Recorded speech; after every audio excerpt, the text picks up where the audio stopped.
তাশাহুদ আঙ্গুল কিভাবে থাকবে, তাশাহুদের সময় এই আঙ্গুলিটার অবস্থান কিরকম হবে। জি, এই ক্ষেত্রে অনেকগুলো হাদিস পাওয়া যায় এবং ফুকাহায়ে কেরামের অনেক মতামত আছে। তবে সব মতামতগুলোর মধ্যে সবচেয়ে বিশুদ্ধ যে মতটিকে ওলামায়ে মদিনার ওলামায়ে কেরাম যে মতটিকে সবচেয়ে বিশুদ্ধ বলছেন, সেই মতটি হলো তাশাহুদে বসার পরে, বৈঠকে বসার পরে প্রথম থেকে শেষ পর্যন্ত আঙ্গুলটা কিবলামুখী থাকবে। মানে এইভাবে আঙ্গুল এই দুইটা লাগায় রাখতে হবে, এটার মাথার সাথে এটা লাগায় রাখতে হবে। এই দুইটা আঙ্গুল পুরোপুরি লাগানো, এই দুইটা আঙ্গুল একটার মাথার সাথে একটা লাগানো, আর এটা পুরোপুরি খোলা। অর্থাৎ এটা আরবি 51 মতো, এটা 5, এটা 1। বুঝতে পারছেন? আরবিতে 51 লিখলে এরকম হয়। তাহলে এই তাশাহুদে বসার পর বাম হাত এভাবে স্বাভাবিক অবস্থায় থাকবে, কিন্তু ডান হাতটা এইভাবে থাকবে। এই দুইটা আঙ্গুল লাগানো, এই দুইটা আঙ্গুল একটার মাথার সাথে একটার মাথা, এটা সোজা। দেখি করেন, দেখি আপনারা। এই দুইটার মাথার সাথে মাথা লাগাই দেন, এই দুইটা একবারে তালুর সাথে লাগাই দেন, লাগাই এটা কিবলামুখী, সোজা কিবলামুখী। একেবারে তাশাহুদে বসার পর থেকে শুরু করে সালাম ফিরানো পর্যন্ত পুরো অবস্থা এইভাবে থাকবে। এরপরে এটা আবার মাঝে মাঝে একটু নড়াচড়া করবে। মাঝে মাঝে নড়াচড়ার জায়গাগুলো কোথায়? যেখানে যেখানে দোয়া হবে সেখানে নড়াচড়া করবে। সব জায়গায় কেউ কেউ দেখেছে এমন করে নড়াচড়া, সারাক্ষণ নড়াচড়া। সারাক্ষণ এটা নড়াচড়া হবে না, সারাক্ষণ এটা কিবলামুখী থাকবে।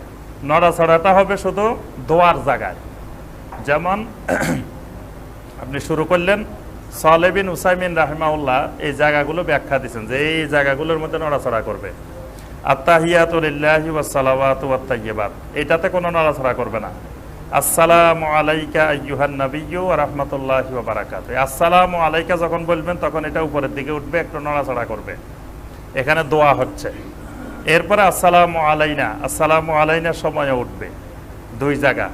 অর্থাৎ আত্তাহিয়াতুর মধ্যে দুই জায়গায় হবে, একটা আসসালামু আলাইকা আইয়ুহান নাবিয়্যু, আসসালামু আলাইকার মধ্যে, আরেকটা আসসালামু আলাইনার মধ্যে। এই দুই জায়গায় এটা নড়াচড়া করবে।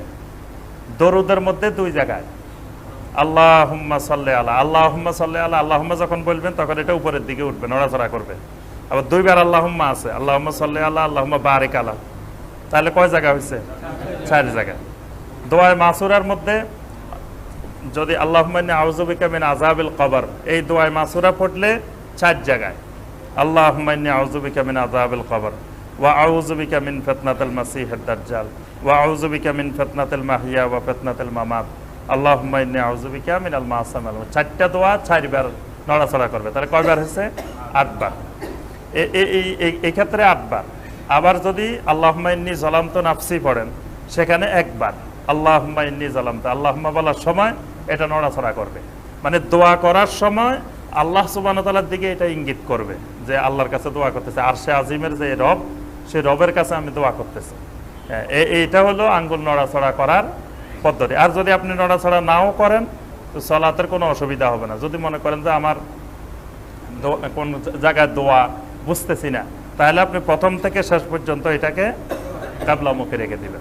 হলো যে আর একটা খুব প্রসিদ্ধ আমল গোটা মসজিদে চালু আছে, সমস্ত জায়গায় চালু আছে। তার মধ্যে একটা, সালাতে বসে আপনি তাশাহুদ যখন পড়েন, পড়ার সময় টুপ করে আঙ্গুলটা নাড়িয়ে রেখে দেন, আপনি একবার মেরে রেখে দেন। এই আমল চালু নেই? অবশ্যই আছে, অবশ্যই আছে। এর দলিল কোথায়? গোটা পৃথিবী ব্যাপী চ্যালেঞ্জ থাকলো, আপনাকে একটা দলিল বের করতে হবে আছে কিনা এই দলিল। তবে রাসূলুল্লাহ সাল্লাল্লাহু আলাইহি সাল্লাম তিনি এইভাবে হাত রেখে নড়াতেই থাকতেন, এটাই হলো সুন্নাত। চোখটা এই জায়গায় থাকবে আর এভাবে নড়াতেই থাকতে হবে, যতক্ষণ তাশাহুদ পড়বো ততক্ষণ নড়াতে হবে, এটা সুন্নাত। আপনি খুলুন সহিহ মুসলিম 1336 এবং 1338 নম্বর হাদিস, এবং আবু দাউদ 989 নম্বর হাদিস, 990 নম্বর হাদিস খুলুন, স্পষ্ট সেখানে দলিলটা আপনি পেয়ে যাবেন। রাসূলুল্লাহ সাল্লাল্লাহু আলাইহি ওয়াসাল্লাম নড়াতেন, কিন্তু একবার টুপ করে মানতেন এই মর্মে কোনো হাদিস, এমনকি জাল হাদিসও বর্ণিত হয়নি, এর পক্ষে মিথ্যা হাদিসও বর্ণিত হয়নি, কিন্তু চালু আছে। এটা বলছিলাম যে সমাজে আমল চালু আছে, আপনাকে যে কোনো আমল করলেই হবে। যদি আমল করেন এমন আমল যেটা রাসূল করেননি, আল্লাহ রাসূলকে অপমান করা হবে। আমরা নামাজের মাঝে তাশাহুদ যখন পড়ি তখন আঙ্গুল দিয়ে ইশারা করব কখন? আলহামদুলিল্লাহ, والصلاة والسلام على سيدنا محمد وآله وأصحابه أجمعين। আমাদের একদল বলেন তাশাহুদ পড়ার সময় যখন আশহাদু আল্লা ইলাহা বলবে তখন শাহাদাত আঙ্গুল উপরে তুলবে, আল্লাহ যখন বলবে তখন আঙ্গুল নিচে নামাবে।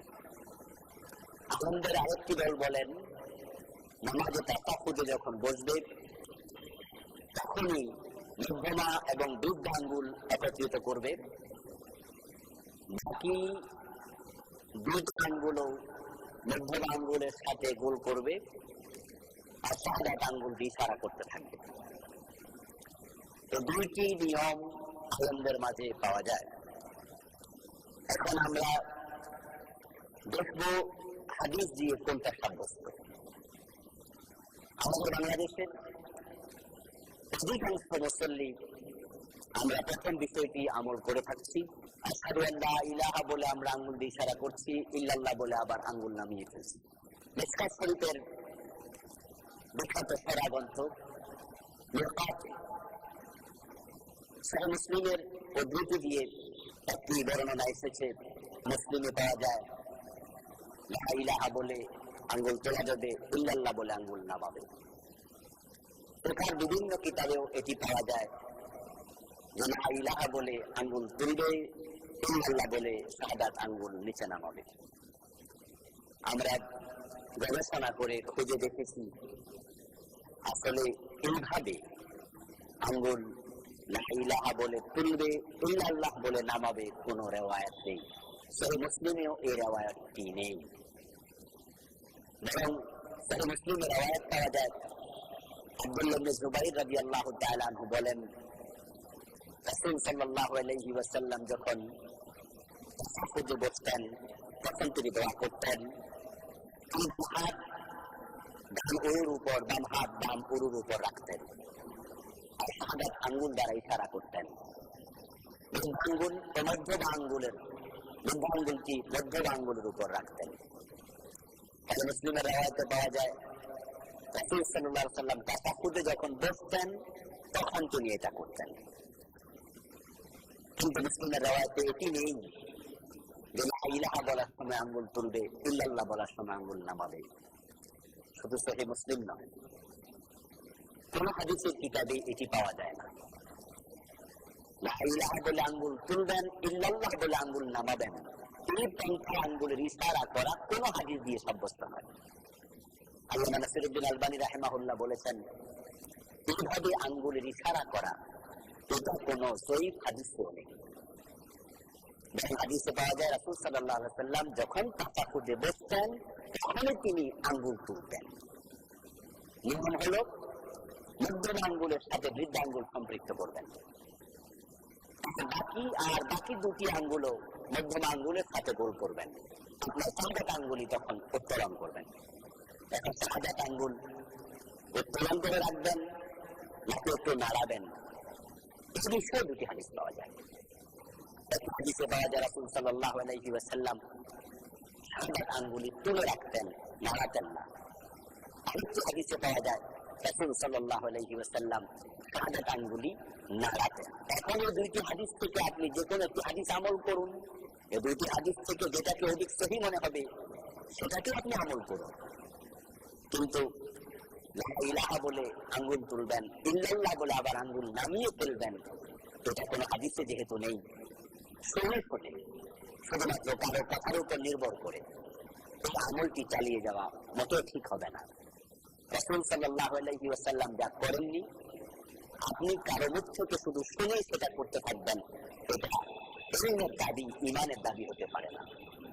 আমি ওলামায়ে কেরামের খেদমতে আরজ করব আপনি একটু খুঁজুন না, আমরা যে আমলটি করে আসছি তাশাহুদের মাঝে আমরা লা ইলাহা বলে আঙ্গুল তুলছি, ইল্লাল্লাহ বলে আবার নামিয়ে ফেলছি, এটা কোন হাদিসের কিতাবে আছে? হাদিসের কিতাবগুলো তো আসমানে উঠে যায়নি, সবগুলোই তো আমাদের সামনে হাজির আছে। আপনি যেখানে আছেন, আপনার মাদ্রাসা যেখানে আছে, সেখানেও হাদিসের কিতাব আছে। মেহরবানি করে একটু খুঁজুন। মানুষের কথার উপরে নির্ভর করবেন কেন? আমাদের মুহাদ্দিসগণ একটি হাদিস সংগ্রহ করার জন্য ইমাম বুখারী রাহিমাহুল্লাহ, ইমাম মুসলিম রাহিমাহুল্লাহ শত শত মাইল সফর করেছেন। আমি নাসিরউদ্দিন আলবানী রাহিমাহুল্লাহর ওই বক্তব্য আপনার সম্মুখে তুলে ধরলাম। উনি বলেছেন এটা কোনো জয়ীফ হাদিসও নাই। আমিও খুঁজে দেখেছি হাদিসের কিতাবগুলো থেকে, অনেকগুলোতে আমিও পাইনি। আপনি একটু মেহরবানি করে খুঁজুন না। কিন্তু শুধু শুনে শুনে আমল করা, এটা তো আলেমদের কাজ হতে পারে না। আল্লাহ তাআলা আমাদেরকে সুন্নাহর আলোকে জীবন গঠন করার তৌফিক দান করুন।